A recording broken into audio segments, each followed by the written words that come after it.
भूतिया होटल का कमरा 306। रवि एक ट्रैवल ब्लॉगर था जिसे डरावनी और रहस्यमयी जगहों पर घूमने का बहुत शौक था। इस बार उसने एक छोटे से पहाड़ी शहर कालेश्वर का रुख किया। ये जगह अपने घने जंगलों और सुनसान इलाकों के लिए जानी जाती थी। रवि को इंटरनेट पर 100 साल पुराना होटल सनसेट इन मिला। होटल काफी शानदार था, लेकिन इसके बारे में अजीब अजीब अफवाहें भी फैली हुई थीं। सबसे डरावनी अफवाह थी कमरे नंबर 306 की। रवि को रहस्यमयी जगहों को एक्सप्लोर करना पसंद था, इसलिए उसने बिना किसी डर के वही कमरा बुक कर लिया। होटल के अंदर घुसते ही उसे अजीब सी ठंडक महसूस हुई। होटल का इंटीरियर भले ही शानदार था, लेकिन वहां काम करने वाले कर्मचारी डरे सहमे और चुपचाप थे। रवि ने रिसेप्शन पर चेक इन किया। जब उसे कमरा नंबर 306 दिया गया तो रिसेप्शनिस्ट के चेहरे का रंग उड़ गया। सर, क्या आप कोई और कमरा लेना चाहेंगे? रिसेप्शनिस्ट ने हिचकिचाते हुए पूछा। क्यों? इस कमरे में क्या खास बात है? रवि ने मुस्कुराते हुए पूछा। रिसेप्शनिस्ट ने घबराई हुई आवाज में कहा, सर, अगर आप डरते नहीं हैं तो आप यहाँ रह सकते हैं, लेकिन रात 2 बजे के बाद कमरे से बाहर मत निकलिए। रवि ने हंसते हुए उसकी बात को मजाक में उड़ा दिया और अपने कमरे की ओर बढ़ गया। कमरा अंदर से काफी पुराना था। एक बड़ी लकड़ी की अलमारी, धूल भरी खिड़कियां और एक पुराना आईना कमरे को अजीब एहसास दे रहे थे। जैसे ही रवि ने अपने बैग से कपड़े निकालने शुरू किए, उसे ऐसा लगा कि आईने में कोई हलचल हुई। उसने ध्यान से देखा, लेकिन वहां कुछ नहीं था। रात के करीब 11:30 बज चुके थे। रवि अपने लैपटॉप पर काम कर रहा था, तभी बाथरूम से टप टप पानी गिरने की आवाज आने लगी। जब उसने जाकर देखा तो नल पूरी तरह बंद था। जैसे ही उसने मुड़कर आईने में देखा, उसे कुछ सेकंड के लिए आईने में किसी की परछाई दिखी। सफेद कपड़े पहने एक औरत, जिसके बाल चेहरे पर लटके हुए थे। रवि झट से पलटा, लेकिन वहां कोई नहीं था। अब उसे हल्का हल्का डर लगने लगा था। रवि ने सोने की कोशिश की, लेकिन नींद नहीं आ रही थी। वह करवटें बदल ही रहा था कि अचानक खिड़की के कांच पर किसी के नाखूनों के रगड़ने की आवाज आई। शश शश शश, जैसे कोई धीमी सांसें खींच रहा हो। रवि ने हिम्मत करके खिड़की का पर्दा हटाया, लेकिन वहां कुछ नहीं था। सिर्फ बाहर के घने जंगलों का अंधेरा और गहरी चुप्पी। रात के 2 बजे बजने वाले थे। कमरे में अजीब सी ठंडक बढ़ने लगी थी। अचानक दरवाजे पर धीमी दस्तक हुई। टक टक टक टक। रवि चौंक गया। उसने धीरे से झांकने की कोशिश की, लेकिन बाहर कोई नहीं था। तभी दरवाजे पर खून से सने हाथों के निशान उभरने लगे। अब रवि को सच में डर लगने लगा। उसने कैमरा ऑन किया और पूरे कमरे की वीडियो रिकॉर्डिंग शुरू कर दी। जैसे ही घड़ी ने 2 बजे बजने का अलार्म बजाया, कमरे की लाइट जल बुझने लगी। रवि ने देखा कि कमरे में रखी पुरानी लकड़ी की अलमारी अपने आप हिलने लगी। वह धीरे धीरे अलमारी के पास गया और कांपते हाथों से उसका दरवाजा खोला। अलमारी के अंदर एक पुरानी दुल्हन की लाल साड़ी लटकी थी, जो धीरे धीरे हिल रही थी। जैसे ही रवि ने साड़ी को छुआ, उसके पीछे से किसी ने ठंडी सांस ली। रवि तेजी से पलटा, लेकिन वहां कोई नहीं था। अब तक रवि का पूरा शरीर पसीने से भीग चुका था। वह भागकर बिस्तर पर बैठा और सामने रखे आईने में देखा। आईने में उसकी परछाई नहीं दिख रही थी। उसकी जगह एक औरत खड़ी थी, लंबे उलझे बाल, पीली आंखें और चेहरे से लगातार खून टपकता हुआ। वह औरत अचानक जोर से चीखी, मुझे इस कमरे से बाहर निकालो, वरना तुम भी मुझसे जुड़ जाओगे। रवि डर के मारे चिल्लाया और कमरे से बाहर भागने की कोशिश करने लगा, लेकिन दरवाजा अपने आप बंद हो गया। कमरे की खिड़कियां जोर जोर से बजने लगीं। दीवारों से खून की बूंदें टपकने लगीं। सुबह जब होटल का स्टाफ कमरे में पहुंचा, तो रवि बेहोश पड़ा था। उसकी आंखें डर के मारे खुली हुई थीं और होंठ कांप रहे थे। होटल के मालिक ने बताया कि 60 साल पहले एक नवविवाहित औरत को उसके पति ने इसी कमरे में मारकर अलमारी के पीछे की दीवार में चुनवा दिया था। उसकी आत्मा हर रात 2 बजे आती है और किसी न किसी को अपने साथ ले जाने की कोशिश करती है। रवि ने वह होटल छोड़ दिया और फिर कभी भूतिया जगहों पर जाने की हिम्मत नहीं की। कुछ दिनों बाद होटल में एक नया मेहमान आया। रिसेप्शनिस्ट ने उसे चाबी देते हुए धीरे से कहा, रात 2 बजे के बाद कमरे से बाहर मत निकलिए। कमरे का नंबर था 306। क्या आप इस कमरे में ठहरने की हिम्मत करेंगे? भटकती आत्मा की पेंटिंग। अभय को हमेशा पुरानी और रहस्यमयी चीजें इकट्ठा करने का शौक था। वो एंटीक स्टोर्स और आर्ट गैलरीज में जाकर अनोखी चीजें खोजता। एक दिन वह शहर के पुराने हिस्से में घूम रहा था जब उसे एक धुंधली और सुनसान गली में एक रहस्यमयी आर्ट गैलरी दिखी। गैलरी में घुसते ही उसे अजीब सा एहसास हुआ। हवा ठंडी थी और अंदर बहुत सी पुरानी पेंटिंग्स रखी थीं। अचानक एक बूढ़ा आदमी धीरे धीरे उसके पास आया। उसकी आंखें खोखली और उदास थीं।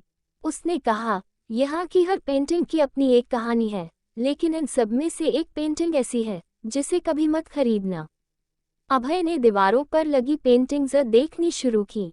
तभी उसकी नज़र एक खास पेंटिंग पर गई, एक महिला की तस्वीर जिसकी आंखों में गहरा डर और दर्द झलक रहा था। उसकी आंखों से आंसू गिरते प्रतीत हो रहे थे। अभय इस पेंटिंग की ओर खींचता चला गया। उसने बूढ़े से इसका दाम पूछा। बूढ़े का चेहरा डर से पीला पड़ गया। उसने अभय का हाथ पकड़कर कहा, ये पेंटिंग श्रापित है। इसे जिसने भी खरीदा वो गायब हो गया। मैं इसे तुम्हें नहीं दे सकता। लेकिन अभय ने जिद की और ज्यादा पैसे देकर पेंटिंग खरीद ली। बूढ़े आदमी ने कांपते हाथों से पेंटिंग उसे दी और कहा, अब तुम्हारी आत्मा इस पेंटिंग से बंध गई है, तुमने बहुत बड़ी गलती कर दी। अभय ने इस चेतावनी को नज़रअंदाज किया और पेंटिंग लेकर अपने घर चला गया। घर पहुंचकर अभय ने पेंटिंग को अपने लिविंग रूम की दीवार पर लगा दिया। उस रात जब वह सोने गया तो उसे लगा जैसे कोई उसे देख रहा है। उसकी खिड़की से ठंडी हवा अंदर आई जबकि उसने खिड़की बंद की हुई थी। रात के अंधेरे में अभय की नींद अचानक खुली। उसे अपने कमरे के बाहर हल्की छन छन की आवाज़ सुनाई दी, जैसे कोई पैरों में पायल पहने चल रहा हो। उसने धीरे से दरवाज़ा खोला और देखा कि लिविंग रूम में रखा झूला अपने आप हिल रहा था। वह पसीने से तरबतर हो गया। उसने पेंटिंग की तरफ देखा। महिला की आंखें पहले से ज्यादा गहरी लग रही थीं, जैसे वह उसे घूर रही हो। अगली सुबह जब अभय उठा तो उसने देखा कि पेंटिंग की महिला के चेहरे पर हल्की मुस्कान आ गई थी। ये कैसे हो सकता है? क्या पेंटिंग बदल रही थी? अगली रात अभय देर तक जागता रहा। वह पेंटिंग को गौर से देख रहा था। तभी अचानक घर की सारी लाइटें बुझ गईं और एक ठंडी लहर पूरे कमरे में फैल गई। उसे लगा कि कोई उसके पीछे खड़ा है। धीरे धीरे उसने मुड़कर देखा, कोई नहीं था। लेकिन तभी छन छन छन छन पायल की आवाज पास आती जा रही थी।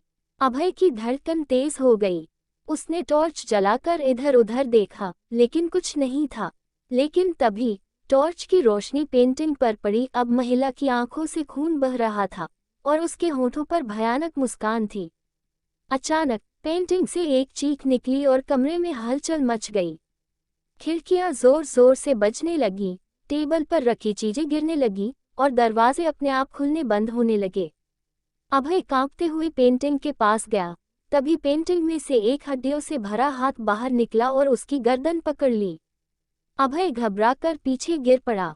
किसी तरह उसने खुद को छुड़ाया और पेंटिंग को उतारकर स्टोर रूम में रख दिया।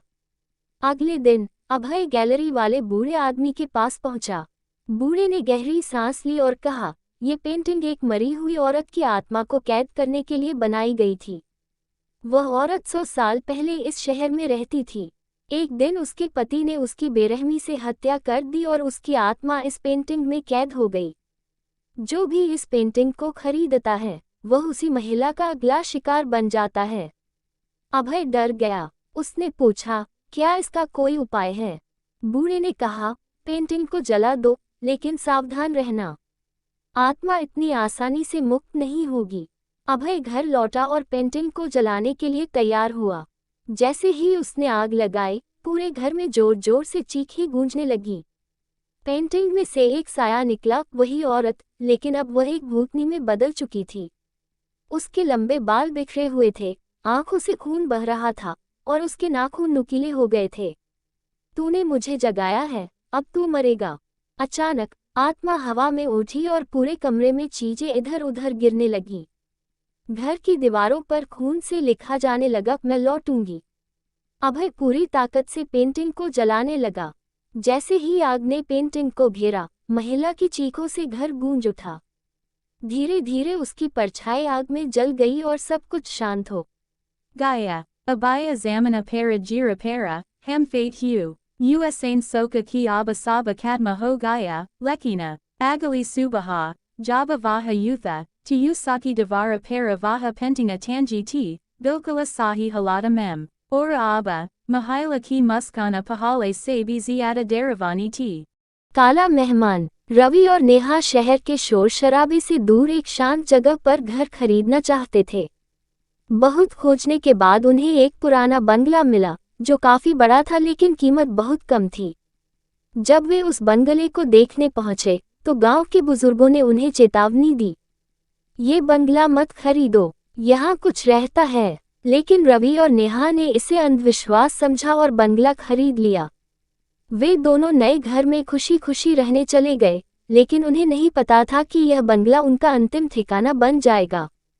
रात को जब रवि और नेहा सोने जा रहे थे, तभी अचानक ठक ठक ठक की आवाज आई। रवि ने दरवाजा खोला, लेकिन बाहर कोई नहीं था।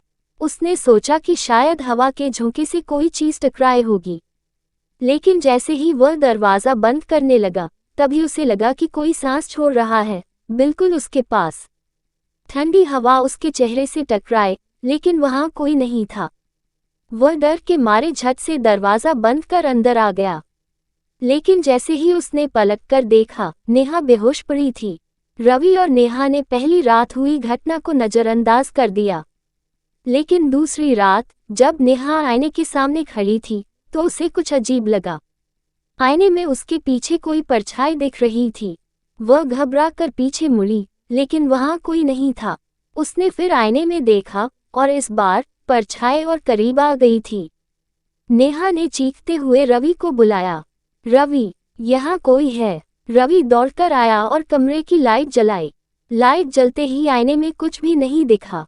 रवि ने नेहा को शांत किया, लेकिन तभी कमरे का दरवाजा अपने आप जोर से बंद हो गया।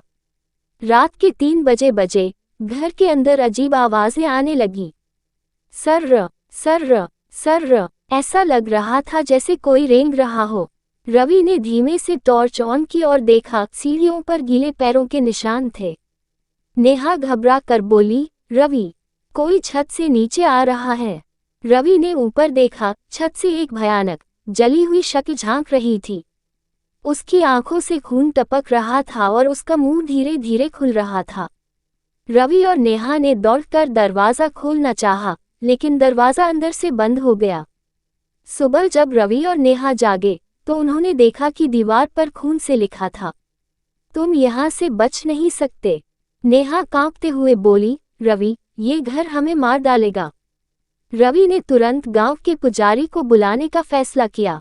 गांव के पुजारी ने घर में हवन करना शुरू किया। जैसे ही मंत्रोच्चार शुरू हुए, घर की खिड़कियां जोर जोर से हिलने लगीं। दरवाजे खुद ब खुद खुलने बंद होने लगे। तभी अचानक कमरे के कोने से एक काला धुआं निकलने लगा और वह धीरे धीरे इंसानी आकार में बदलने लगा।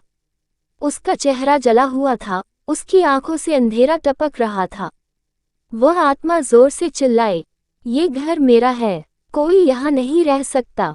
अचानक आत्मा ने नेहा को जोर से पकड़ लिया। नेहा की आंखें सफेद हो गईं और उसका शरीर हवा में उठने लगा। रवि घबराकर पुजारी की ओर भागा, लेकिन तभी पुजारी जमीन पर गिर पड़े। बंगले की दीवारों से खून बहने लगा और पूरे घर में भयानक हंसी गूंजने लगी। रवि ने किसी तरह हिम्मत जुटाकर नेहा को पकड़ लिया और जोर से उसका नाम पुकारा, नेहा, मेरी तरफ देखो। नेहा की आंखों में आत्मा का काला साया था, लेकिन रवि ने उसे कसकर पकड़ लिया और पुजारी के दिए हुए गंगाजल को उस पर छिड़का। आसह, भयानक चीख के साथ आत्मा पीछे हटी और गायब हो गई। नेहा बेहोश हो गई। रवि और नेहा ने गांव छोड़ दिया और फिर कभी उस बंगले में नहीं गए। लेकिन गांव वाले कहते हैं कि रात को उस बंगले से अब भी चीखें सुनाई देती हैं। अगर कोई वहां जाता है, तो उसे गहरे अंधेरे में झांकती हुई आंखें दिखती हैं। क्या आत्मा सच में चली गई थी, या उसने सिर्फ एक नए शिकार की तलाश शुरू कर दी थी।